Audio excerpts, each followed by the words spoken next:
Wow, how did I fall in love with radio? I kind of fell into radio. I was in high school, grade 13, and I was an okay student, but I wasn't there a lot. So I would take a couple of weeks off at a time, and it was a different time. I was busy with other endeavors, and I had a teacher, my geography teacher, Paul Coburn, at Lawrence Park in Toronto. He asked my sister, who was in the same school, same grade as I was, and he said to her one day, well, you know, what's Bill doing? He hasn't been here for a couple of weeks. He's gonna, you know, he's gonna pass. Everything's gonna be fine. Why? What does he want to do? And for some reason that I don't know, she said he wants to be on radio. I don't ever recall having said that.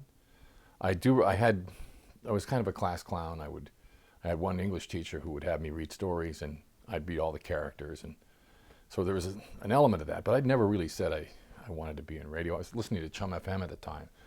David Pritchard, Pete and Geets were doing mornings, and anyways, Colburn happened to know a guy named Earl Mann, a great voice guy, and Earl was doing 9 to noon at CFTR at the time, and he called him up, and Earl said, well, we're always looking for ops. So I went in for an interview with Roger Klein, and he said, yeah, come on in, and I did.